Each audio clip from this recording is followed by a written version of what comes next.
Mobile ঘাঁটতে ঘাঁটতে একটা সমীক্ষা চোখে পড়লো ওয়েস্ট বেঙ্গল ভোটের ব্যাপারে, ওয়েস্ট বেঙ্গলের ফলাফলের ব্যাপারে। আগামীতে ভোট, ওয়েস্ট বেঙ্গলের 2 ফেজে ভোট হবে। তারপর 4 মে ফল প্রকাশ হবে। বলা হচ্ছে যে বিজেপি 150 থেকে 170টা আসন পেতে পারে।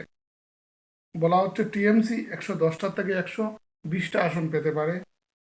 জেইউপি জেইউপিকে 1টা থেকে 2টো আসন পেতে পারে। আইএসএফ আইএসএফ 2টো থেকে 4টা আসন পেতে পারে। সিপিএম 0 থেকে 1টা আসন পেতে পারে। আর কংগ্রেস পেতে পারে 6 থেকে 8টা আসন। তাতে পরিষ্কার হয়ে যাচ্ছে কি যে বিজেপি পশ্চিমবঙ্গে এবার সরকার গঠন করছে। আমারও তাই মনে হয়। বিভিন্ন সমীক্ষা, বিভিন্ন ধরনের খবর যা প্রকাশ পাচ্ছে তাতে বোঝা যাচ্ছে যে এবার হয়তো ওয়েস্ট বেঙ্গলে বিজেপি সরকার গঠন করবে। গত 2 দিন ধরে কিছু ভিডিও খুব বেশি করে প্রচার হচ্ছে যে এই পরিযায়ী যারা শ্রমিক এরা ওয়েস্ট বেঙ্গলে ফিরে এসেছেন এবং এরা ফিরে আসার সময় জয় শ্রীরাম স্লোগান দিচ্ছেন। এরা ডাইরেক্টলি বলছেন যে এরা বিজেপিকে ভোট দেবেন। একটু আগে দেখলাম একজন বলছেন যে 35 বছর তো বামকে দিলাম, 15 বছর তৃণমূলকে দিলাম, এবার আমরা দিয়ে দেখি না বিজেপিকে কি হয়। খুবই দরকারি একটা জিনিস, খুবই দরকারি একটা ব্যাপার। আমি বারবার একটা কথা বলি যে পশ্চিমবঙ্গ একা একটা দেশ হওয়ার ক্ষমতা রাখে, কিন্তু এই জায়গাটাকে আগে বাম সরকার, তারপর মমতা সরকার এত ভাবে পিছিয়ে দিয়েছে এই রাজ্যটাকে। রাজ্যটার অবস্থা খুবই খারাপ। আমার তো যেতেই ইচ্ছে করে না রাজ্যটাতে। আর মানে রাজ্যটা দেখলেই মনে হয় যে রাজ্যটা পিছিয়ে রয়েছে। মানে এত কিছু টাকার পরেও এই রাজ্যটার কাছে কি নেই, সব কিছু রয়েছে রাজ্যটার মধ্যে, রাজ্যটার কাছে। তারপর রাজ্যটা পিছিয়ে রয়েছে, কেন পিছিয়ে রয়েছে? মমতার জন্য। আগে বাম সরকার রাজ্যটাকে পিছিয়ে রেখেছিল। যে জায়গায় বাম সরকার থাকে সেই জায়গায় কিন্তু পিছিয়ে থাকে জায়গাটা। এবার গত 15 বছর ধরে মমতা বন্দ্যোপাধ্যায় রাজ্যটার জন্য কিচ্ছু করেননি। না একটা শিল্প এসেছে, না কিচ্ছু এসেছে, কিচ্ছু হয়নি। এবার বিজেপিও কিন্তু একদম মানে খুব মন দিয়ে লেগেছে যাতে পশ্চিমবঙ্গটাতে জয়ী হওয়া যায়। যদি এবার বিজেপি না জয়ী হতে পারে তাহলে কিন্তু আর কোনোদিনও বিজেপি ফিরে আসবে না। এটা বিজেপি জানে, খুব ভালো করে বিজেপি জানে। বিজেপির এটা জানা যে যদি এবার না হয় তাহলে কিন্তু কোনোদিনও হবে না। আর মমতারও খুব ভালোভাবে জানা যদি এবার উনি আর না জিততে পারেন তাহলে কিন্তু উনি আর ফিরে আসতে পারবেন না। বিজেপি যে জায়গায় সরকার গঠন করে বা যে জায়গায় বিজেপি একবার পা ফেলে দেয় সেই জায়গা থেকে কিন্তু সহজে ওরা সরে আসে না। আর বর্তমানে যে জিনিসটা নিয়ে সবচেয়ে বেশি চর্চা হচ্ছে সেটা হলো ওমেন রিজার্ভেশন বিল। ওমেন রিজার্ভেশন বিলটাকে ওরা কংগ্রেস, তৃণমূল, ডিএমকে, সমাজবাদী পার্টি এবং আরো কিছু দল বিরোধীরা এরা সবাই মিলে ওমেন রিজার্ভেশন বিলটাকে পাস হতে দিল না সংসদে, লোকসভায়।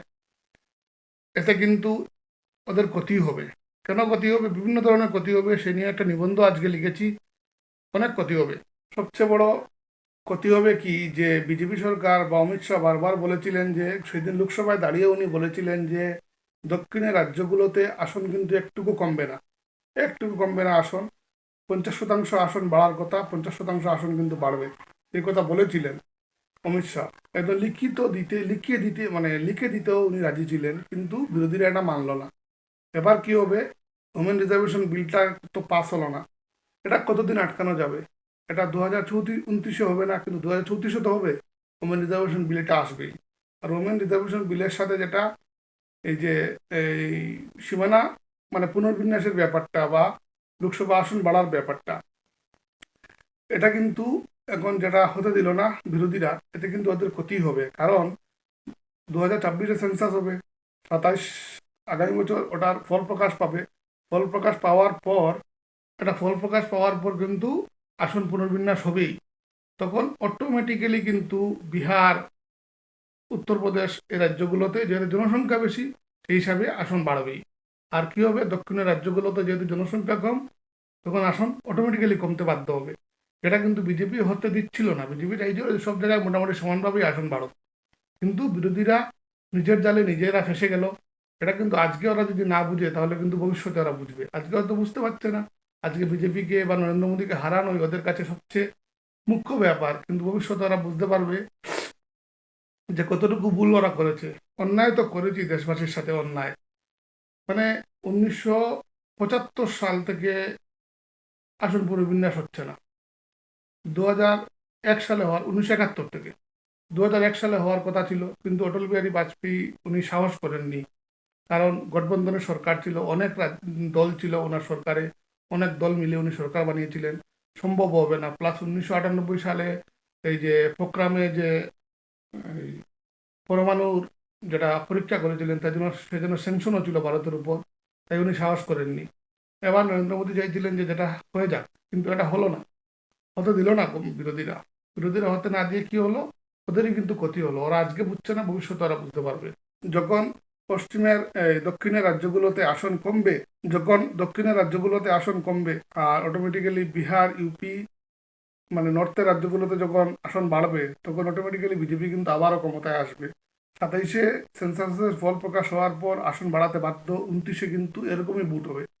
29-এ আর 543 আসনের বুট হবেই না, 800 বা 850 আসনের বুট হবেই 29-এ। তখন যখন এই বিহার, উত্তরপ্রদেশ এইসব রাজ্যে বা মধ্যপ্রদেশ এইসব রাজ্যে যখন আসন বাড়বে আর দক্ষিণের রাজ্যগুলোতে যখন আসন কমবে, তখন লাভটা কার হবে? ডেফিনেটলি বিজেপির লাভ হবে। কারণ দক্ষিণের রাজ্যগুলোতে বিজেপি এমনিতেই আসন পায় না। এবার যখন আসন কমবে এই রাজ্যগুলোতে, তখন বিজেপির কম পাওয়াতেও কোনো ক্ষতি হবে না বিজেপির, আর অটোমেটিক্যালি ক্ষতি হয়ে যাবে বিরোধীদের। এটা কিন্তু ওরা আজকে বুঝছে না। বিজেপি একটা মাস্টার স্ট্রোক করলো ওরা। সেদিন নরেন্দ্র মোদী বলেছিলেন যে যদি এই বিলটা পাস না হয় তাহলে ওনার কিন্তু ক্ষতি নেই, ওনার লাভই হবে। সত্যি লাভ হবে ওনার, সত্যি লাভ হবে, বিজেপির লাভ হবে। আর আবার বলছি, পশ্চিমবঙ্গে মমতাকে হটিয়ে বিজেপি সরকার প্রতিষ্ঠিত হোক, খুব মন থেকে চাইছি এটা আমি।